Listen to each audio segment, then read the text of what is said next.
மைகேம் நேயர்களுக்கு வணக்கம். ஆலூர் ஷானவாஸ் அவர்கள் ஒரு அறிக்கை வெளியிட்டிருக்கிறாரு. அவ்வளோ பெரிய ஆள் ஆயிட்டார் அவரு. இல்ல சமீபத்துல அவர் மீது எழுந்த சர்ச்சை ஆலூர் ஷானவாஸ் அவர்கள் மீது ஒரு குற்றச்சாட்டு வைக்கப்பட்டு அவருக்கு அதனால தான் சீட்டு நிராகரிக்கப்பட்டுச்சுன்னு சொல்லி ஒரு என்ன சர்ச்சை குற்றச்சாட்டு? இருந்துச்சு. அவரு திமுகவுக்கு விலை போனவரு. திமுக அவர் விசிகாவில இருந்து தேர்ந்தெடுக்கப்பட்ட போலியா அவரு? அவர் போயிட்டாருங்கிறீங்களா? இல்ல எப்படி நான் கேக்குறேன். அவர் விடுதலை சிறுத்தைகள் இருந்து வேட்பாளராக தானே சார் போட்டிட்டு தேர்வு செய்யப்பட்டாரு ஆமா. சட்டமன்றத்துக்கு. அப்புறம் எப்படி 5 ஆண்டுகள் எப்படி செயல்பட்டாரு அப்படின்றதான மேட்ரு. இப்ப அவரு அந்த விளக்கம் கொடுக்குற அளவுக்கு வர்றாருன்னா அப்ப ஏதோ நடந்திருக்கு. சொல்லுங்க. அந்த அறிக்கையில் அவர் என்ன சொல்லியிருக்கிறாரு அப்படின்னாக்க, ஒரு கட்சியில யாருக்கு எந்த இடத்துல சீட்டு கொடுக்கணுங்கிறத கட்சியின் தலைமை தான் முடிவு செய்யும். இதுக்கு அது பதில் இல்லையே. இல்ல அவர் அறிக்கையில் அதுதான் இருக்குது. அதை தலைமை தான் முடிவு செய்யும். அதுல தலையிடுறதுக்கு எந்த தனிநபருக்கும் தொண்டருக்கும் உரிமை இல்லை. அதை ஏற்றுக்கொள்றது தான் ஒரு நல்ல தொண்டனுடைய அழகு அப்படின்னு சொல்லி அறிக்கை விட்டுருக்கிறாரு. அதை பத்தி என்ன சார்? அதாவது திமுக காரர்களே அடிக்கடி பதிவு பண்ணிருப்போம். திமுக காரர்களே வெட்கப்படுற அளவுக்கு முட்டு கொடுத்ததுன்னு பார்த்தா விசிகால வன்னியரசு, ஆலூர் ஷானவாஸ். ஆனா வன்னியரசு அவர்களுக்கு சீட்டு ஒதுக்கியிருக்காங்க. போனதுல தோத்துட்டார்ல. போன வாட்டி அதனால பாவம் போ அப்படி. இன்னும் சில பேர் இதுல சிஎம் பார்க்க போறதுக்கு ஒரு சண்டை நடந்து வருது பப்ளிக்லயே இவங்களுக்குள்ள. என்ன அந்த அளவுக்கு சிபிஎம்ல அந்த எம்எல்ஏக்கள் ஒத்து வரல, 2 பேரும் ஒத்து வரல, கொஞ்சம் மானஸ்தர்கள். அதனால தான் ஒருத்தர் சீட்டு கொடுக்கல. அவர் மட்டும் உட்காந்து பேசியிருந்தாரு வச்சுக்கோங்க, சிபிஎம்ல அவருக்கு சீட்டு கொடுக்க சொல்லி அவங்களே சொல்லியிருப்பாங்க. அங்கே கனகராஜ், அருணன் போன்றவர்கள் டாஸ்மாக் ஊழல் சம்பந்தமா பிரச்சனை வரும்போது ஜிஎஸ் மணின்னு வழக்கறிஞர் பேசுறாரு. கனகராஜ் அவர்கிட்ட சண்டைக்கு போறாரு.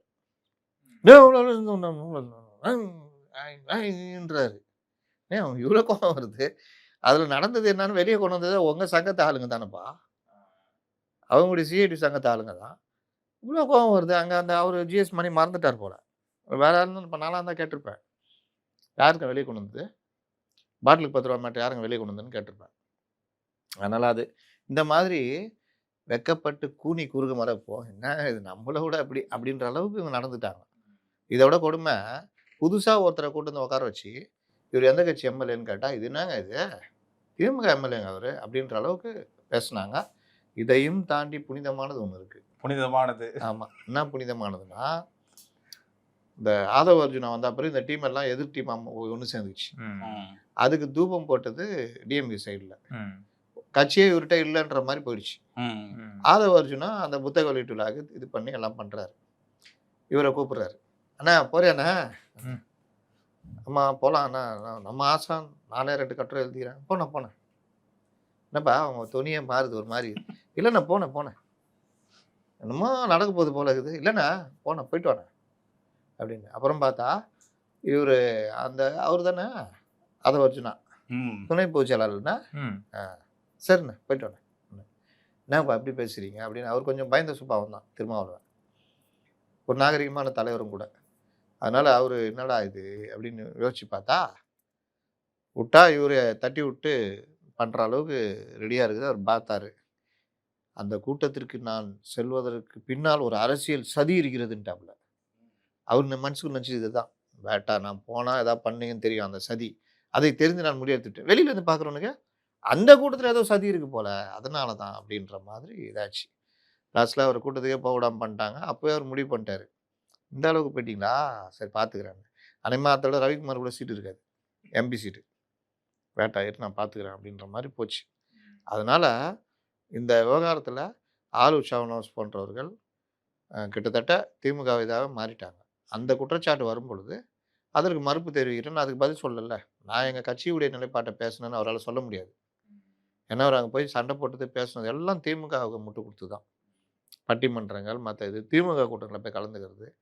உங்கள் தலைவர் கொஞ்சம் அதாவது இதுவாக தாராளமாக இருக்கிறதுனால அதை பயன்படுத்திட்டு இவர்கள் இதை சில கட்சிகள்லாம் பார்த்தீங்கன்னா நீங்கள் நினச்சி கூட பார்க்க முடியாது. புஷியானதில் பண்ண முடியுமா? நான் நவாஸே எங்கே போகிறேன், ஆமாம் திமுக போ நல்லா பண்ணுற போல, அவ்வளோதான் பார்த்துக்கலாம். டே ராகுல் அவன் நம்ம நவாஸ் போகிறாப்லையா, அடுத்த தடவை பார்த்து பண்ணிவிடுங்க அப்படின்னு. அவ்வளோதான், தனிமரமாகிடுவார். அப்போ அந்த மாதிரி இல்லாமல் இவர் திருமாவளவன் ஒரு லிபரலான ஒரு லீடர்ன்றதுனால அதை இவர்கள் பயன்படுத்திக்கிட்டாங்க. அவருக்கு நேரம் வரும்ல, ம்.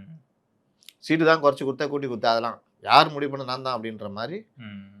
போன தடவை எந்த அளவுக்கு போச்சுன்னா, எழில் கரோலினிக்கு சீட்டு கொடுக்கலான்னு அவங்க அழுத்தம் கொடுக்குற அளவுக்கு போச்சான். ம்.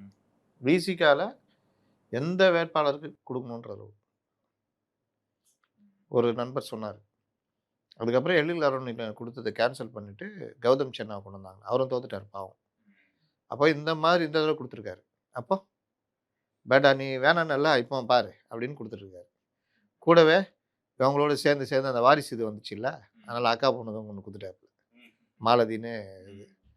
அப்போ இந்த மாதிரி மற்றதெல்லாம் இதில் இன்னைக்கு அவரும் ஒரு அறிக்கை விட்டுருக்காருல்ல, திருமாவளவனும் கட்சியில் வந்து யார் என்ன சீனியரு மூனியர் அவர் வந்து இங்கே கேட்டார் இங்கே கேட்டார். ஏங்க ஒரு கட்சியில் எனக்கு இந்த தொகுதி வாங்கி கொடு நாங்கள் நிற்க போகிறோன்னு சொல்லுவாரா ஆளு ஷானவாஸ்?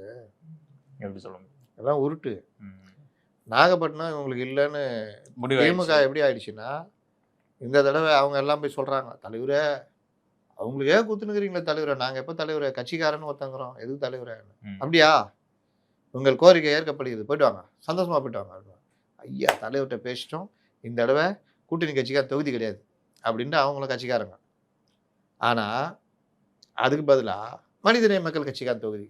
நான் தலைவரை நாங்கள் என்ன சொன்னோம், நீங்கள் என்ன பண்ணி வச்சுக்கிறீங்க, அவங்களுக்கே கொடுக்குறீங்களே, அதானப்பா அவங்களுக்கே கொடுக்குறீங்கன்னு சொன்னீங்கல்ல, அவங்க கொடுக்கலையே.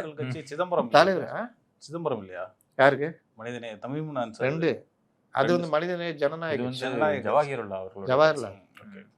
இது ஜனநாயகம் இருக்குது, அதில் ஜனநாயகம் இல்லை. ஜனநாயகம் இல்லைன்னா அப்படி இல்லை, ஜனநாயகன்ற பேர் நீங்கள் வேற தப்பா நினச்சி என்னை இழுத்து விட்டுற போறீங்க. அது மனிதநேய மக்கள் கட்சி, இது மனிதநேய ஜனநாயக கட்சி அப்படி.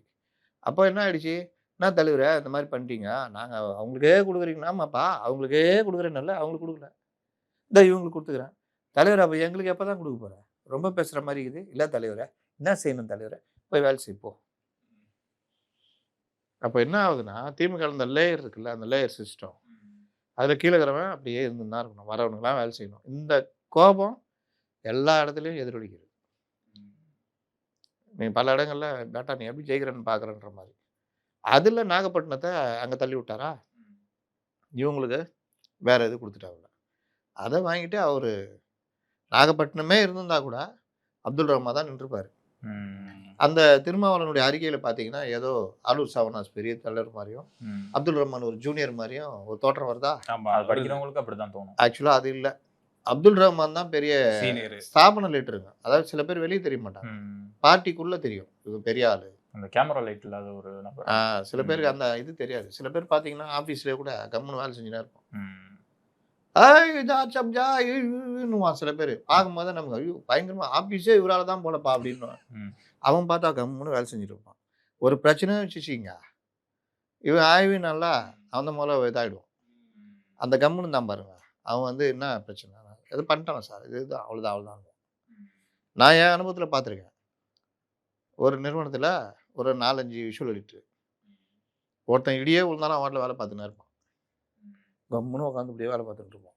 இன்னும் 2-3 நான் ஒருத்தர் என்கிட்ட வந்து சார் அது சார் சார் இது சார் சார் நான் அது பண்ணிட்டேன் சார் இது பண்ணிட்டேன் சார்.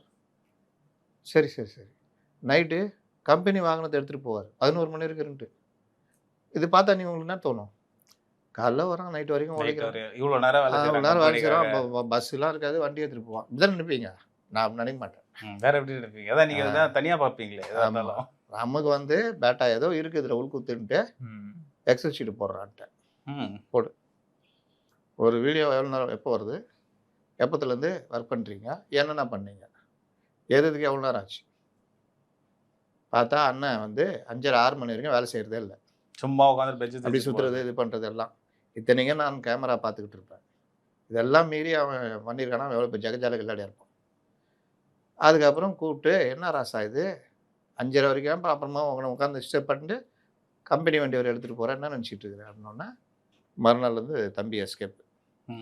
இதில் நான் ஒருத்தனை நினச்சிருந்தேன்ல ஒன்றுக்கும் உதவாதவன் போல அப்படின்னு, அவன் தான் உண்மையான உழைப்பாளி.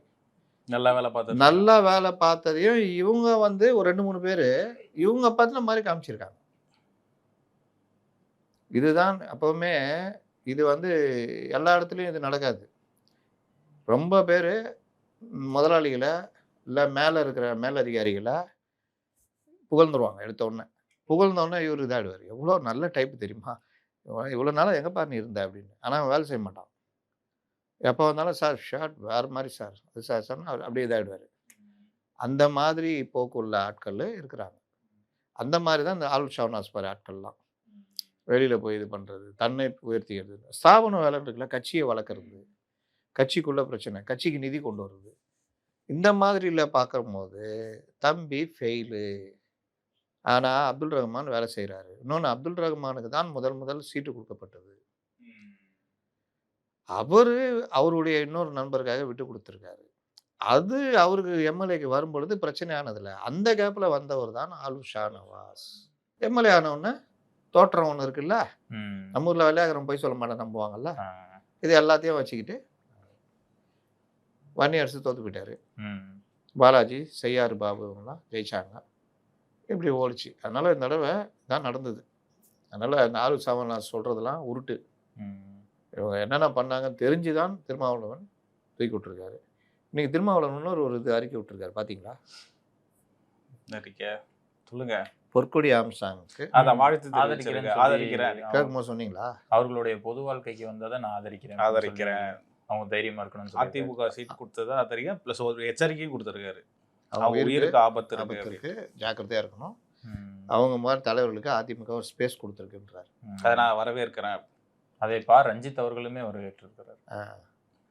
ரஞ்சித்தை வேற மாதிரி கொண்டு போயிட்டாங்க. அதையும் சில பேர் ரஞ்சித்துக்கு துணையாக நிற்கிறாங்க. அதனால பெண்கள் வரணும். அதெல்லாம் இவங்க கடுமையாக பாதிக்கப்பட்டவங்க. இப்போ இவங்கெல்லாம் இந்த மாதிரி ஆட்கள்லாம் அரசியலுக்கு வரணும் அப்படின்றது, அதுக்கு ஒரு ஸ்பேஸ் கொடுத்த அதிமுக. இப்போ சொல்லலாமா?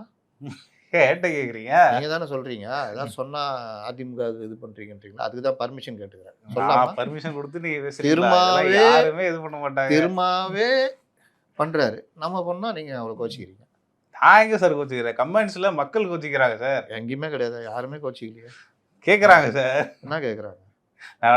நாளைக்கு வந்து அந்த டீலிமிட்டேஷனுக்கு சொன்னதுக்கு தான் ஒருத்தர் கோச்சிக்கினார். ஏடிஎம்கே அந்த இதுக்கு கேட்டாங்க, அதனால தான் நான் சொன்னேன். நான் ஒருத்தர் 2 பேர்லாம் மேட்டர் இல்லைங்க, பெருவாரியான ஆட்கள் தான் கணக்கு.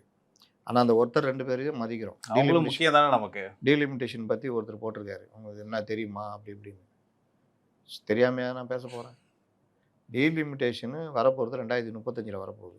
அன்றைக்கி மக்கள் தொகை இது இருந்தாலும் நாங்கள் தமிழ்நாட்டுக்கு அந்த இதை நாங்கள் வந்து பெருசாக நாங்கள் பண்ண மாட்டோன்ற உறுதியை கொடுக்குறாங்க. அந்த உறுதியெல்லாம் நம்பிட்டு நீங்கள் பேசலாமா? நான் என்ன பண்ண முடியும்? தப்பு நடந்தால் தப்புன்னு தான் சொல்ல போகிறோம். இப்போ உறுதி கொடுத்துருக்காங்க, அதனால் பெரிய அளவில் இது இருக்காது. இவர்கள் அரசியலுக்கு இதை பயன்படுத்த பார்க்குறாங்கன்றது டீலிமிட்டேஷன் பற்றி சொல்கிறோம். ஒன் நேஷன் ஒன் எலெக்ஷன் சொன்னதுக்கு ஒருத்தர் நீங்கள் வர ரொம்ப பிஜேபி இதுன்னு. ஒன் நேஷன் ஒன் எலெக்ஷன்றது பிஜேபி இது கிடையாது. நல்லா வராது, புரிஞ்சுக்கணும். காங்கிரஸ் காலத்துலேருந்தே இருக்கிறது, அது 67 வரைக்கும் இருந்தது. இன்னொன்று பிஜேபி கிடையாது. கலைஞரே ஒன் நேஷன் ஒன் எலெக்ஷன் வரணுன்றதை வந்து ஆதரிச்சார். ஏன்னா அது செலவு கம்மி. அவர் சொன்ன பாயிண்ட் ஒன்று கரெக்டு, மாநில உரிமைகள் குரல் இதாகாதான். ஆமாம், அதில் மைனஸாக அதுதான். ப்ளஸ் மைனஸ் இருக்குல்ல. ஆமாம், அப்போது நேஷ்னல் சம்மந்தப்பட்ட இஷ்யூஸ் தான் அதில் பெருசாக பார்க்கப்படும். ஸ்டேட்டுடைய இது பார்க்கப்பட வாய்ப்பு ரொம்ப கம்மி. ஏன்னா ஒட்டுமொத்தமாக ஒரு 28ல் 16 ஸ்டேட் ஒரு தடவையும் 12 ஸ்டேட் ஒரு தடவைன்னா நேஷ்னல் இஷ்யூ பெருசாகிடும் அந்த இதில் அப்படின்னு. ஆனாலும் அதை மீறி ஒவ்வொரு ஸ்டேட்டுக்குள்ளேயும் ஸ்டேட் இஷ்யூ இருக்கும். இப்போ ஒன் நேஷன் ஒன் எலெக்ஷனில் நீங்கள் அதை விட்டுருங்க. பொதுவாக ஒரு ஸ்டேட் எலெக்ஷன் நடக்கும் பொழுது சென்ட்ரலுக்கு ஒரு மாதிரி வாக்கும் ஸ்டேட்டுக்கு ஒரு மாதிரி முடிவும் கொடுத்ததெல்லாம் பல தடவை பார்க்குறது. அதுக்கு சரியான எடுத்துக்காட்டு. அப்போ அந்த மாதிரி வந்து மக்கள் பிரித்து கொடுப்பாங்க. இந்திரா காந்தியை ஜெயிக்க வச்சாங்க, 37 சீட்டு கூட்டணி, காங்கிரஸ் கூட்டணிக்கு. ஆனால் எம்ஜிஆரை மீண்டும் காட்சி கழிச்சப்போ மீண்டும் எம்ஜிஆரை முதலமைச்சராக வேலை பண்ணாங்க. அந்த மாதிரி விஷயங்கள்லாம் வந்து நம்மளை மீறி நடக்கும். அதனால் அதை பற்றி யோசிக்கிறதுன்றது இல்லை. ஆனால் இது மாநில கட்சிகளோட வளர்ச்சியை தடுத்துரும்ல சார்? ஒரு எலெக்ஷன் நடக்குது எப்படின்னு ஒரு மாநிலத்துடைய வளர்ச்சியை தடுக்கும். இல்லை, இப்போ தேசிய அளவிலான ஒரு பிரச்சனையை முன்னிறுத்தி அந்த தேர்தலை எதிர்கொள்ளும் போது தேசிய கட்சிகள் தான் மக்கள் அதுக்கு தீர்வு. அதுக்கு தான் இப்போ சொன்னேன், ஒவ்வொரு தடவையும் அந்த மாதிரி நடக்கிறதுக்கு வாய்ப்பு இருக்குதுன்னாலும் மக்கள் வந்து பல இடங்களில் தேசிய மாநில, இன்னொன்று நீங்கள் எடுத்துக்கிட்டிங்கன்னா பல மாநிலங்கள் தேசிய கட்சிகள் தான் ஆளுகிறது, எதிர்கட்சியாக தேசிய கட்சிகள் தான் இருக்குது. விதிவிலக்காக இருப்பது தமிழ்நாடு, ஒடிசா, ஒடிசால கூட தேசிய கட்சியும் மாநில கட்சியும் மாறி மாறி ஆள்றாங்க. இங்கதான் 2 மாநில கட்சி. பேட்டா எங்களை தவிர எவன் வந்தாலும் உள்ள விட மாட்டோம். ஏத்துவோம், எங்க இறக்கணுமோ அங்க இறக்கிடுவாங்க. தொகுதி பங்கீடே அது மாதிரிதான் இருக்குது. இருக்கு. நானும் இருக்கேன். நீ எவ்வளவு குத்த? 28 நான் கொடுக்குறேன் பாரு. அந்த தொகுதிகளுமே வந்து ஒதுக்கி இருக்கிறதுமே நேரா அதெல்லாம் தொகுதிகளா அதான் அது ஒரு டெக்னிக் அது. அதனாலதான் பிஜேபி இந்த அளவு உஷாராயிடுச்சு. எப்பா வம்பு மூட்டி விடுறானுங்கப்பா, நம்பாதப்பா, 60 கேட்கறான். நானும் அதெல்லாம் கேட்கல. எனக்கு ஆண்டவரே நான் ரொம்ப ஆசைப்பட மாட்டேன், மேல தூக்கி போடுறேன், எவ்வளவு ஏத்துக்கிறியோ ஏத்துக்கோ, மீதியை கீழே போடு, நான் ஏத்துக்கிறேன். ஒரு படத்துல சொல்லுவாங்க அந்த மாதிரி. நீ வந்துட்டு நான் எதுவும் கேட்கல, தொகுதியை நல்ல தொகுதியா கொடு, ஒரு டபுள் டிஜிட் ஜெயிக்கிற மாதிரி. நீ எப்படியும் கொஞ்சம் உள்ளடி வைப்பேன்னு தெரியும், டபுள் டிஜிட் ஜெயிக்கிற மாதிரி கொடு, நான் பார்த்து பொழைச்சிக்கிறேன். அப்படிதான். அதனால தமிழ்நாட்டில் தான் 2 கட்சி தேசிய கட்சிகள், இது மாநில கட்சிகள். வேற எங்க? ஆந்திரால கிடையாது. ஆந்திரால 2 மாநில கட்சி. 2 மாநில கட்சி. 19 அப்புறம் தான் அப்படி வந்துச்சு. காங்கிரஸ் இருந்தது ஒண்ணுலாம் போச்சு. இப்போ காங்கிரஸ் அங்க பெருசா இல்லை, பிஜேபி அங்க பெருசா இல்லை. மாநில கட்சிகள் தான். தெலுங்கானால தேசிய கட்சி, கேரளால தேசிய கட்சிகள், குஜராத், கர்நாடகா தேசிய கட்சிகள், குஜராத் தேசிய கட்சிகள். நீங்க எப்படி பாத்தீங்கன்னா ஒடிசால மட்டும் மாநில கட்சி ஒண்ணு இருக்குது, வெஸ்ட் பெங்கால்ல மாநில கட்சி இருக்கு, எதிர்த்தாப்புல தேசிய கட்சிகள் இருக்கு. பீகார்ல ஒரு மாநில கட்சி இருக்கு. அதே எப்படி தேசிய கட்சியோட சேர்ந்து தானே இருக்காங்க. ஆமா, 2-3 ஸ்டேட்ல கூட சில பேர் இருப்பாங்க. எஸ்பி இருக்குது, 2-3 மாநிலத்தில் இருக்குது. இருந்தாலும் அது மாநில கட்சி தான். பிஎஸ்பி அங்க பாஜக ஆளுங்கட்சி.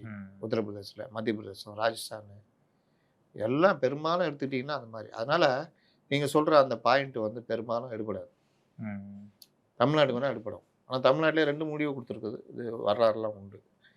இங்கே செலவு குறையும்னா போலீஸ் ஃபோர்ஸு மற்ற இது எல்லாமே ஒரு கட்டத்தில் சுருங்கிடும். கரெக்டாக செலவை பார்த்துட்டு நம்ம உரிமையை விட்டு கொடுத்துட முடியாது இல்லைங்களா? செலவுனா செலவு மட்டும் இல்லைங்க, வேலை நாட்கள் எல்லாத்தையும் பாதிக்குது.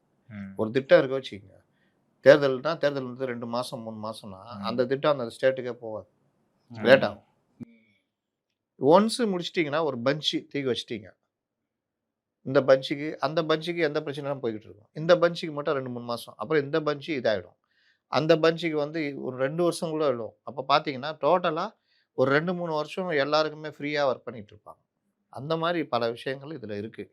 அதனால் எதையுமே நம்ம நுனிப்புள் மேயக்கூடாது, கொஞ்சம் உள்ளூரை போய் பார்க்கணும். நானே கூட 1 நேஷன் 1 எலெக்ஷன்லாம் ரொம்ப இது அவங்க பாஜகவுடைய அஜெண்டா அப்படின்னு. ஆனால் அதுக்கு பின்னாடி என்ன இருக்குதுன்னு கொஞ்சம் பார்த்தீங்கன்னா அந்த விஷயங்கள் போகும். ரைட்டு, வாசகர்களுடைய கமெண்ட்டுக்கு பதில் சொல்லிட்டேன்னா. சரி சார், முதலமைச்சர் மு க ஸ்டாலின் வந்து திருவாரூரில் பிரச்சாரத்தை ஸ்டார்ட் பண்ணியிருக்காரு.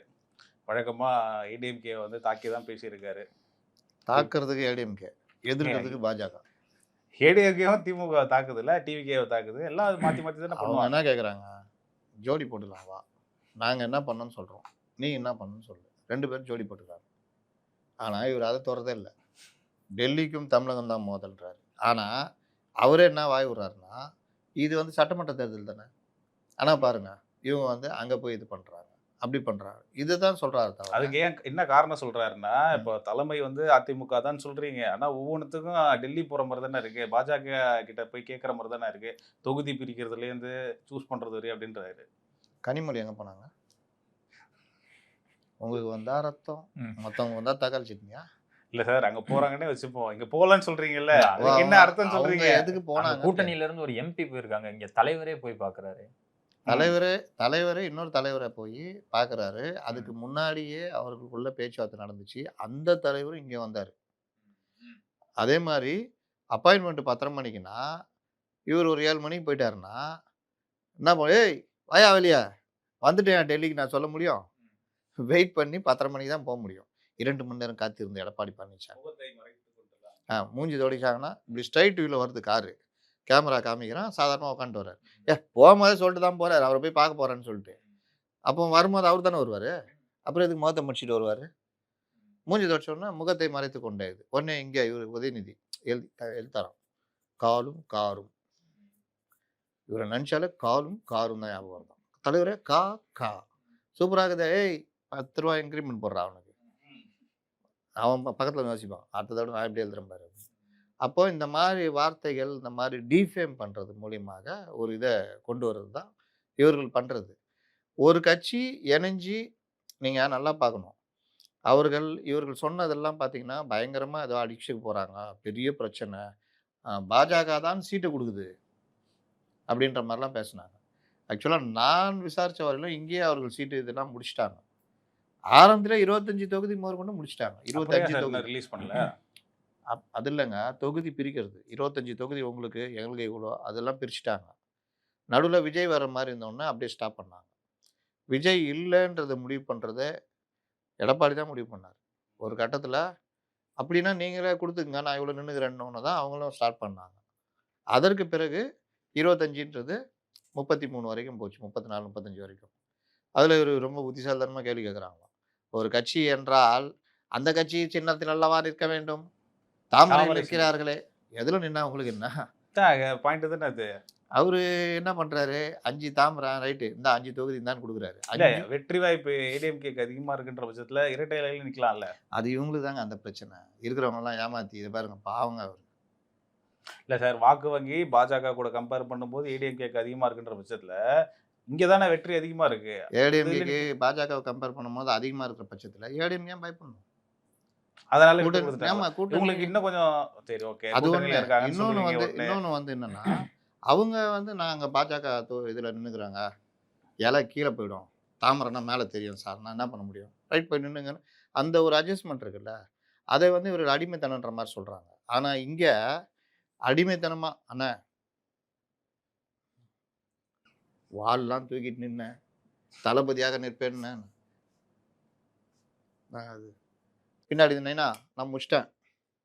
டேய் என்னடா நான் தானே பேசினுக்கிறேன், நீ சும்மா மீடியாக்கு, நான் பேசிட்டேன் 3-1. ஏய் என்னடா அதான் வா வா வா கிளம்பு கையெழுத்து போட்டு வா, கையெழுத்து போட்டு வந்துட்டாங்க. இப்போ 3-1. 3 யாருது? உதயசூரியன். 1 அதிமுக. இன்னைக்கு 4-0 போச்சா? இப்போ நீங்கள் யோசிச்சு பாருங்க, மதிமுக என்கிற கட்சி, நீங்கள் அடிமைத்தனம், இவர் ஏன் அந்த சின்னத்தில் நிற்கிறார், அவர் ஏன் இந்த சின்னத்தில் நிற்கிறார், இந்த கேள்வி நாங்கள் நொறநட்டதை இது கேட்க தெரியுதுல்ல. இப்போ எடப்பாடி இங்கே கேட்டால் என்ன சொல்லுவீங்க? மதிமுகன்னு ஒரு கட்சிங்க, அவ்வளோ பெரிய கட்சி, ஏதோ அவர் நேரம் கொஞ்சம் இழைச்சிட்டாப்புல, அதுக்காக இந்த மாதிரியா பண்ணுவீங்க? அடிமைத்தனம் பண்ணுறீங்களா? 4 தொகுதியை வாங்கி நீங்கள் வச்சுக்கிட்டு இன்றைக்கி அந்த கட்சியே இல்லையே. 4 பேரும் அந்த எம்எல்ஏ திமுகவில் சேர்ந்து கொடுத்து வாங்கணும், திமுக உறுப்பினர் ஆகணும் இல்லையே. அப்போ நீங்கள் அங்கே இதை வச்சுட்டு அங்கே போய் கை நீட்டுனுக்கிறீங்க. அவங்க சின்னத்தை கொடுத்து தனியாக தானே நிற்கிறாங்க. இங்கே ஒன்றுமே இல்லையே. 6 சீட்டு 5 சீட்டு, ஒரு சீட்டுக்கு எவ்வளோ அலைய வச்சுங்க சிபிஎம். உங்களுக்காக தானே அவங்க அவ்வளோ கஷ்டப்பட்டவங்க. அதனால இது எல்லாம் பண்ணிக்கிட்டே இதை மறைக்கிறதுக்கு அங்கே பேசுறது. கமலஹாசன் சீட்டே வேணாம், நான் தியாகம் பண்றேன் தேசன், போடா போய் தொலை போங்கடா அப்படின்ட்டாப்ல, ஒரு திருக்குறள் வர போட்டாப்ல. எவன் கொடுத்தாலும், கெட்டவனே கொடுத்தாலும் அதை வந்து வாங்கக்கூடாது. மொழிபெயர்ப்புலாம் பண்ணீங்க. ஆமா, கெட்டவனே கொடுத்தாலும் விளக்கம் மொழிபெயர்ப்பு இல்லை. ஏதாவது என்ன சொல்லுது, தீயவர்கள் கையில் வந்தால் அதை வாங்கக்கூடாது. நம்மளே கொடுக்குறதா இருந்தாலும் நமக்கு புண்ணியமே இல்லைனாலும் போய் தொலை போ, இந்த வச்சுக்கோ அப்படின்னு கொடுக்கலாம் அப்படின்ற மாதிரி. நான் மேலோர், கெட்டாலும் மேன்மக்கள் என்ற மாதிரி அவர் தன்னை காமிச்சிக்கிட்டாரு. நேற்று கூட தியாகின்னு சொல்லியிருந்தாங்க. அந்த கட்சி இன்னைக்கு அவ்வளோதானே கொடுக்குற மாதிரி கொடுத்து ஒரு எம்பி பிரசிடென்ட் படம். ஒரு எம்பிக்கு ஒரு கட்சி ஆரம்பிக்கணுமா சார்? இப்போ அந்த கேள்வி தான் கீழே கேட்டுனுக்கிறான். ஏன்னா என்ன அந்த மாதிரி அநியாயம் பண்ணிட்டேன். சரி, வைகோவை பார்த்தா கற்றுக்கணா, 5 சீட்டு வாங்கி கொடுத்தேன்னா நாங்கள் 5 எம்எல்ஏ ஆகும், அதாவது நடக்கும்ல. அதையும் கருத்து விட்டிய திமுக சின்னத்துல நின்னாலும் கட்சி அலைவா இருந்திருக்கும் இல்லையா? அடுத்த தேர்தலுக்கு ஒரு உயிரோட்டமா இருந்திருக்கும் அந்த கட்சி. 5 எம்எல்ஏனா அப்படி போவான், மக்கள் நீதி ஆபீஸ் தானே வருவான், அப்படி போவான் வருவான், அப்படி இப்படி இருந்துக்கிட்டு ஏதாவது பண்ணிக்கலாம். போச்சா செய்யணும். நான் மட்டும்தான் கேட்டால் அந்த சின்னம் வந்து வேறு இதில், அந்த கட்சி வந்து வேறு எதுலேயும் போட்டியில்லாதான். அது கீழே ஆண்டவரே சூப்பராக ஆண்டவரே, சூப்பர் ஆண்டவரே, அவனுக்கு என்னென்னா இவனுக்கு சீட்டு அவனுக்கு கிடைக்கல விடு, ஆண்டவரே சூப்பர், உள்ளாட்சி தேர்தலில் பார்த்துக்கலாம் ஆண்டவரே. என்ன உள்ளாட்சி தேர்தலில் அங்கேயும் தான் நடக்கும். என்ன அவங்க மாநகராட்சியை கொடுக்க போகிறாங்க, ஏதோ அங்கங்கே தூவி விடுவாங்க, 2-3 வார்டு நின்றுக்கா அப்படின்னு. எவ்வளோ பெரிய கட்சி, 140 தொகுதிகள். நாடாளுமன்ற தேர்தலில் ஒரு வாய்ப்பு இருந்தது, 4% வாங்கினாருங்க அவரு. இல்லை சார், இந்த அப்போ கூட உதயசூரியன் சின்னத்தில் நிற்க சொல்லி ஏதோ ஒரு இது பண்ணாங்க, அதனால தான் வேணான்னு சொல்லிட்டு ஏதோ ஒரு தகவல் வந்துச்சு. ஆமாம், நாடாளுமன்ற தேர்தலில் உதயசூரியன் நின்றுனாங்க, ஒரு தொகுதி தான். அது அதான் வேணாம் நிற்க மாட்டேன் அப்படின்னு. அது ஓகேங்க, உதயசூரியன் நிற்க மாட்டேன், உங்களுக்கு ஆதரவு தரேன், அதுக்கு பதிலாக எனக்கு ராஜ்யசபா கொடுங்க, முடிஞ்சிச்சா? ஏன்னா இவர் தான் நிற்க போகிறார், எம்பி கொடுத்தாலும் இவர் தான் நிற்க போகிறார். ஆனால் சட்டமன்ற தேர்தலில் நீங்கள் ஒரு 4 2 டார்ச் 2 இது பண்ணிக்கங்க. இல்ல 5 கூட குடுங்க. 3 உதயசூரியன் 2 டார்ச். அப்படி ஏதாவது பண்ணியிருந்தா கூட ஓகே. எதுவுமே இல்லையே. இன்னைக்கு அந்த கட்சியுடைய பிரதிநிதித்துவம் இல்லாம போச்சே. 140 தொகுதிகள் நின்னு 40 லட்சம் வாக்குகள் வாங்கணுன்றாரு. இப்போ டார்ச் போச்சே. சரி சார். இப்போ அண்ணாமலை வந்து தேர்தலில் போட்டியிட விருப்பம் அப்படின்ட்டு ஒரு தகவல் வருது. பியூஷ் கோயல் கூட மொடக்குறிச்சிலாம் திருப்பூர் மேற்கு தொகுதியில் கிழக்கு தொகுதியில் வந்து போட்டிடுறீங்களான்னு கேட்டதுக்கு கோவை சுற்று வட்டாரத்தில் இருக்கக்கூடிய ஒரு தொகுதி கொடுத்தா நான் போட்டிடுறேன்னு சொல்லியிருக்காங்க. முன்னாடி போட்டிடுறதுக்கான வாய்ப்பு இல்லைன்னு இருக்கும்போது இப்போ போட்டிடுறாரு. அது எந்த அளவுக்கு அந்த தகவல் உண்மையா என்னன்னு தெரியாது. ஆனால் நேற்று கடுமையாக கோபித்துக் கொண்டதாக அண்ணாமலை பியூஷ் கோயல் கோபித்துக் கொண்டதாக அவர் வந்து போட்டி இல்லைன்ட்டு இல்ல என்னமோ நடந்திருக்கு. அவர் கடுமையாக கோபிச்சிட்டதாக ஒரு தகவல். கொங்கு மண்டலத்தில் எங்கே போட்டிட்டாருன்னா அதனால் அது ஒரு மேட்டர் இல்லை. இவர்கள் வந்து அண்ணாமலைக்கு சீட்டு இல்லைன்றதுனால தான் அவர் கேட்ட எந்த தொகுதியுமே கொடுக்கல. சிங்காநல்லூர், காங்கேயம், கவுண்டன்பாளையம், கோவை வடக்கு மட்டும் இருக்குது. அங்கே வானதி நின்றுவாங்க. அப்போ இவர் எங்கே இந்த கோவைக்கு போகிறது? அப்போ இந்த மாதிரி அவர் எம்பியா நின்னால அதில் கேட்பார்னு நினைக்கிறேன். அவரு கேட்குறாரா இல்லையான்னு தெரியல. அவர் 2 கட்டானா அப்படி இப்படி பண்ணிக்கிட்டு போகிறதுனால அது ஒரு சிக்கலாக. யாரு கூட சீட்டு கேட்கல அப்படின்னு கூட சமீபத்தில் சொல்லியிருந்தாரு. அதை தான் சொல்கிறேன். இப்படி ஒன்று பேசுறது அப்படி ஒன்று பேசுன்றது தான் அண்ணாமலைக்கு சிக்கலாக மாறுது. அண்ணாமலைக்கு சீட்டு கொடுக்கலன்றது தான் இப்போ வரைக்கும் உள்ள இது. அதை மீறி என்ன நடக்குதுன்றது அவங்க கட்சி இப்படி தானே. ஆனால் அவருக்கு வாய்ப்பு வழங்கினா கட்டாயம் ஜெயிப்பாருங்கிற நிலைமையில தானே சார் இருக்குது. அதுவும் கோயம்புத்தூர்லேயே களமிறங்கினாருனாக்கா நிச்சயமாக ஜெயிப்பார். அப்புறம் ஏன் சார் அது வழங்காம பாஜக தவிர்க்கணும்? ஏங்க அவர் உரண்டை எழுத்து வச்சிருக்காருல்ல. அப்போ அவங்கவுங்க அவங்க வேலையை காமிப்பாங்களா? நீ அண்ணாமலைன்னு ஒருத்தர் தலைவராக இருக்கும் பொழுது எத்தனை பேர் ஓரம் கட்டப்பட்டிருந்தாங்க? மாநில நிர்வாகிகள் பெரும்பாலும் ஓரம் கட்டப்பட்டிருந்தாங்க. அண்ணாமலை இப்படி நகர்ந்த உடனே நீங்கள் அந்த மேகம் நகர்ந்த உடனே சூரிய வெளிச்சம் வரணும். அந்த மாதிரி எல்லாரும் வந்துட்டாங்க. அவங்கவுங்க வேலை செய்கிறது அதுன்னு பொறுப்பு கருப்புலாம் வந்துட்டாங்க. இப்போ ஒவ்வொருத்தருக்குமே ஒரு அஜெண்டா இருக்கும்ல. எல்லாத்துக்கும் மேலே எடப்பாடிக்கு ஒரு அஜெண்டா இருக்கும்ல. அதுதான் முக்கியம். நான் ஏற்கனவே நம்ம இதில் பதிவு பண்ணால் எங்கன்னு தெரில. 96 ஜெயலலிதா தோற்ற பொழுது 96 to 2001 திமுக ஆட்சியில் இந்திய கம்யூனிஸ்ட் கட்சியில் சுப்பராயன் ஒருத்தர் ஜெயிச்சிருந்தார். அவர் தான் அந்த கட்சி இந்திய கம்யூனிஸ்ட் கட்சியுடைய சட்டமன்ற தலைவர். நீங்கள் திமுக காரங்களை மிஞ்சின நம்ம இந்த ஆலு சவனாஸ் இந்த மாதிரி திமுக காரங்களை மிஞ்சின திமுக விசுவாசியாக அவர் வந்து அதிமுக அடித்தார். அதிமுக இருந்ததே இப்போ 3 எம்எல்ஏ 4 எம்எல்ஏ. இவர் ஒவ்வொரு விஷயத்தையும் அடிக்கிறது, அவதூறு பேசுறது, என்ன கண்டபடி பேசினார். காலம் மாறும்ல, உலகம் உருண்டை. கலைஞர் கழட்டி விட்டு பிஜேபி பக்கம் போயிட்டார். மூப்பனாரே நடுவில் நின்று என்னடா பண்ணுறது, நம்ம எது காங்கிரஸ் விட்டு வந்தோம் வந்தீங்கன்னா நடுத்தரில் நிற்கிறோமே அப்படின்னு. என்னங்க அதான் ஜெயலலிதாட்டு தான் போகலான்னு நினைக்கிறேன். என்னங்க ஜெயலலிதாட்டு போய் போகணும், கட்சி எதுக்கு ஆரம்பிச்சிங்க? அது கம்யூனியா அவர் பிஜேபிகிட்ட போயிட்டார். நான் காங்கிரஸுக்காரன், அந்த கூட்டணியில் போக முடியும்? அவங்கள வீழ்த்தணையா கரெக்டான முடிவு எடுத்தார். அவங்கள அடிக்கணும். அப்போ ஜெயலலிதா கூட சேர்ந்து அவனும் தப்பு இல்லைன்னு எடுத்தார். இதை தான் விஜய் எடுத்துருக்கணும். எடுத்ததுடைய விளைவு கண்டோம். 2001 ஜெயலலிதா ஆட்சி பிடிக்கிறாங்க. மூப்பனார் அதே அளவுக்கு எம்எல்ஏ வாங்குறாரு. அந்த மாதிரி ஜெயலலிதா அந்த 2001 பேச்சுவார்த்தையில் மூப்பனாரே வந்துட்டாருன்னா கம்யூனிஸ்ட் கட்சியில் கூட இருக்குமா? வெளியில் வருது. அப்படியே நிற்கிறாங்க. அம்மா என்ன ஏமாத்திட்டாரு, சரி வாங்க பார்த்து எல்லாம் கொடுக்குறேன், சுப்பராயனுக்கு மட்டும் சீட்டு கிடையாது. நான் என் கட்சியில் அவர் தான் சட்டமன்ற, சுப்பராயனுக்கு சீட்டு கிடையாது அப்படின்னா சொல்லு. ஒத்துட்டாங்க. இப்போ தான் எம்பியாக இருக்கார் அவர். இது நடந்ததாக அப்போது அதிமுக தலைவர்கள் பலரும் சொல்ல நான் கேள்விப்பட்டிருக்கேன். அப்போது தெரியுதா? அதே தான் அண்ணாமலை. நீங்கள் என்னென்ன பேச்சு பேசுனீங்க? ஏங்க எடப்பாடி நான் புகழ்ச்சிக்கு சொல்லலை, சாதாரணமாக நினைக்காதீங்க. அவன் கட்சிக்குள்ளேயே வேறு மாதிரி சொல்லுவாங்க, பயங்கரமான ஆளியாக அவருன்னு. ஓட விட்டு அடிப்பாப்புல, அந்த மாதிரி கேரக்டர்னுவாங்க. உங்களுக்கு அடிக்கிறதே வழியே தெரியாது உங்களுக்கு, ஆனால் அடி விழுந்துருக்கும். அந்த மாதிரி ஊசி குத்துவாங்களா சின்ன பசங்களுக்கு, அந்த மாதிரி அது மாதிரி. கூட்டணி பேச்சுவார்த்தையின் போதே அண்ணாமலை அவர்களுக்கு எம்எல்ஏ சீட்டும் கிடையாதுங்கிறது முடிவாயிருச்சுங்களா? அப்போ சொல்லிட மாட்டாரு, அப்போ கம்முன்னு இருப்பாரு. சரி தம்பி எப்படி செயல்படுத்தி பார்க்கலாங்க. தம்பி ரொம்ப சாமர்த்தியம் நினைச்சு, அது 50 வருஷம் இவருடைய வயசு, அவருடைய அனுபவம், அரசியல் அனுபவம். அப்போ இவர் திடீர்னு நான் மாற்றிக்கிட்டாங்க. அண்ணன் எடப்பாடி பழனிசாமி அவர்களை முதல்வர் ஆக்குதான் எழுதுன்னா அக்கா நல்லா கிண்டி கொடுக்குறப்பா அப்படின்னு. அதான் தெரியும்ல. அதெல்லாம் பார்த்துக்கிட்டு தான் இவர்கள் வார் ரூம் வச்சுட்டு ரொம்ப விஷயங்கள் மறுபடியும் பண்ணிட்டு தானே இருந்தாங்க. சேர்ந்தா பிறகு இப்போ எங்கிட்ட தான் இருக்குது. நம்ம இல்லை, அது சில்லறையாக இந்த மெயின் படையை உடைச்சு விட்டாங்க. இப்போ புரட்சி படையாக அங்கங்க சிதறி சில்லறையை சிதற விடுகிறார்கள். மெயின் இருக்குல்ல, அப்பு அந்த அப்பை மறுபடியும் பிடிங்கி வராகி கையில் கொடுத்துட்டாங்க. அதனால் அண்ணாமலை ஒரு நல்ல தலைவருங்க. என்ன கேட்டால் அவர் வந்து ஒழுங்காக ஒர்க் பண்ணி இந்த இதெல்லாம் விட்டு ஒரு தலைவராக எல்லோரையும் அரவணைக்கிற நடந்தாருன்னா அவர் இருக்க வேண்டிய இடம் வேறு. நபீன் வந்திருக்காருல்ல பீகார்லேருந்து தலைவராக, அந்த லெவல் நான் நிதின் கட்கரி பதிலாக அந்த மாதிரி வர வேண்டிய தலைவருங்க. ஏன்னா எல்லாம் மொழி தெரியும், டக்குன்னு கிரையக்கூடிய தன்மை, கட்சியுடைய தன்மையில் வெளியே பேசுறது, அந்த ப்ரெசன்டேஷன். ஆனால் அரவணைக்கிற போக்கும் தன்னை முதன்மைப்படுத்துகிற போக்கும் தான் அவருடைய மைனஸ். அரவணைக்கிற போக்கு இல்லாதது, அதான் பிரச்சனை.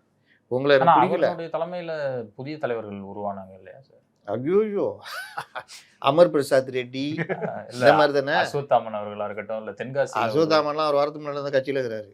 கம்முன்னு இருங்க. வேற தென்காசியில ஒருவர் அவருக்கு சீட்டை கொடுக்க கூட பண்ணாரு தெரியுமா? ஆனந்தன் ஐயாசாமி. அவர்கள் ஏங்க அவருக்கு சீட்டை கொடுக்க விடலையாங்க, அந்த தொகுதியே போச்சே போன பார்லிமெண்ட் எலெக்ஷன். அண்ணாமலை அவர்கள் அவர் தான் நிற்க வேண்டியது, அவர் எங்க நின்னாரு? அந்த மாதிரி சில விஷயங்கள்லாம். அதனால அதெல்லாம் கிடையாது. இவர் காலத்துல வளர்ந்த தலைவர்கள்லாம் பயங்கரம், அதிக ரவுடிகளை சேர்த்து இவர் தான் தெரியும். அதெல்லாம் தப்புங்க. நீங்க திறமை ப்ரொஃபஸர் சீனிவாசன்லாம் நல்ல ஒரு லீடர்ஷிப் குவாலிட்டி உள்ளவங்க, அவங்களாம் அப்படியே ஓரங்கட்டப்பட்டு இருந்தாங்க. இந்த மாதிரி பல இது தனி மனித இதை வச்சு இவரை காலி பண்ணாங்க கேடி ராகவன். ஆனால் அவர் ஒரு திறமசாலி தானே. அவர் எங்கே இருந்தார்? அண்ணாமலை இருக்க வரைக்கும். இப்போ தான் அங்கங்கே தலை காட்டுனுக்கிறாரு. இப்படிதான் சார். இப்போ துரைமுருகன் அவர்கள் திமுகவினுடைய துணை பொதுச் செயலாளர் துரைமுருகன் அவர்கள் வந்து பரப்புரையில் இருக்கும்போது அந்த வாகனத்து மேலே விசிகவனுடைய பொறுப்பாளர் ஒருத்தர் ஏறி இருக்கிறாரு. அவரை வந்து கடுமையாக திட்டி வாகனத்திலேருந்து இறங்க சொல்லியிருக்காரு. திட்டத்தை நீங்கள் பார்த்தீங்களா? அந்த காணொலியில் இருந்துச்சு. திட்டத்தை தான் பார்த்தீங்களா? இறங்க சொன்னார் கடுமையா அப்படின்னு கீழே இறங்கி நில்லுன்னு. அந்த ஒரு ஊடகவியலாளர்களாக வருபவர்கள் திட்டினாரு, அடிக்க கை வாங்கினாரு, இந்த மாதிரிலாம் நம்ம பார்க்கணும். நம்ம தான் முடிவு பண்ணணும். அவருடைய உடல் மொழி செய்கை கீழே இறங்கு, எங்கே ஏறி என் பக்கத்தில் நிற்கிற கீழே இறங்கு, அதான். அவரும் அப்படியே கீழே இறங்கிடுவார். ஏன்னா அவர் ஒரு பொதுச்செயலாளர், கட்சியில் பொதுச்செயலாளர், மூத்த அமைச்சர். அந்த இடத்துல போய் என்ன அப்படின்னு கேட்க முடியுமா? அதனால கீழே இறங்கிடுவார். ஆனால் அவர் சாதாரண ஆள் இல்லை, திருமாவளவனுக்கு இணையானவர். அவர் அந்த அளவுக்கு ஒர்க் பண்ணவர், ஒடுக்கப்பட்ட மக்களுக்காக அவ்வளோ அவங்க உரிமைக்காக ரொம்ப போராட்டங்கள் எடுத்திருக்காரு. அது வழக்கமான விசிகால இருப்பாங்கல்ல, அந்த மாதிரி இல்லாமல் அவர் அந்த அளவுக்கு பாடுபட்டவர். ஒரு நல்ல பேர் இருக்குது அவருக்கு நாங்கள் வேலூர்லலாம். அவரை வந்து இவர் இந்த மாதிரி பண்ணது அது சமூக வலைதளங்களில் கடுமையான இது. என்னன்னா இவர்களுடைய போக்கு சொல்கிறோம், இவருடைய பார்வை, இந்த மாதிரி விஷயத்த பொது வெளியில் கூட இவங்களால அடைக்க முடியல. அதுதான் விஷயம். இப்போ நமக்கு சில இடங்களில் போகிற இடத்துல கிளாஸ், வீட்டில் கிளாஸ், அவனுக்கு அந்த கிளாஸை கொடு, அவனுக்கு பொதுவானது கொடுக்காது அப்படின்னு. இங்கே சார் நீங்கள் நினைக்கிற மாதிரிலாம் சார் இங்கெல்லாம் அப்படி தான் சார் அப்படின்வாங்க. சரி ரைட்டு, அவங்க ஏரியா அவன் வீடு, இருந்தாலும் என்ன மனுஷன் அவன் இந்த மாதிரிக்கிறான் அப்படின்னு. ஆனால் வெளியில் வந்து பொது வெளியில அவர் அப்படி பண்ணால் மாட்டிக்குவார். உள்ளுக்குள்ளே இந்த மாதிரி இருக்கிறவங்க ரொம்ப பேர் இருக்காங்க. திருமாவளவனுக்கு அந்த அவமானம் நிகழ்ந்தது. ஆனால் அவமானம் திருமாவளவனுக்கு இல்லை, அவர் ரொம்ப டீசெண்டாக போயிட்டார். ஆனால் இன்றைக்கி அவர் திருமாவளவனை அவமானப்படுத்த நினச்சிட்டு சில பேர் அந்த வார்த்தையை சொல்லுவாங்க. அம்பேத்கர் அவமானப்படுத்தினப்போ அந்த வார்த்தையை சொல்லுவீங்களா? அம்பேத்கருக்கு எதிராக வண்டியிலேருந்து கீழே தள்ளி விடுவான் வண்டிக்காரன், வண்டியிலேருந்து ஏற்றிட்டு வருவான். ஊரில் படிச்சுட்டு வருவாங்க பசங்க, வண்டியில் இருப்பா, நல்லா கோட்டு சூட்லாம் போட்டு வரும்போது நல்ல பசங்க வந்து பணக்கார வீட்டு பசங்க போலலாம் வண்டிக்காரங்க ஏற்றிட்டு வந்துட்டு, தம்பி எந்த ஊர் என்ன ஊர் யார்ப்பா அப்பான்னு கேட்கப்போ அப்பா பேர் சொல்லும்போது, ஏண்டா நீங்களாம் என் வண்டியில் ஏறதானு வண்டியோடு தள்ளி விடுவோம், கீழே விடுவாப்புல. கருப்பர்கள் நீங்கள் வந்து எங்கள் வண்டியில் வரதான்னு பிடிச்சி வெளியே தள்ளுவாங்க காந்தியை. இது காந்திக்கு அவமானமா இல்லை அம்பேத்கருக்கு அவமானமா? பிளாஸ்டிக் சேர் கொடுத்ததுனால திருமாவளவனுக்கு அவமானமா? கிடையாது. கொடுத்தவர்கள் நடத்தியவர்களுக்கு தான் அவமானம். இவ்வளோ கேவலமாக இருக்குன்றது தான் அங்கே பார்வை. அவர்கள் வரலாற்றில் காணாம போயிடுவாங்க. காந்தி நின்னார், அம்பேத்கர் நின்னார், நாளைக்கு திருமாவளவன் நிற்பார். ஒடுக்கப்பட்ட மக்களுக்காக நிற்கிறார்ல, வரலாற்றில் அவருடைய பேர் இருக்கும். இதே தான் அந்த மனிதருக்கும். இறங்குனது அவருடைய இதில் கிடையாது, இறங்குனது துரைமுருகன். அதனால் இன்றைக்கி அவர் யாருன்னு தெரியுதுல்ல, ஊர் பூரா யாருப்பா அவருன்னு. நான் விசாரித்தேன் யார் அவர், ஏங்க அவர் இந்த மாதிரி ஆளுங்க, இதுக்கு முன்னாடி வரைக்கும் எனக்கு அந்த அளவுக்குலாம் தெரியாது.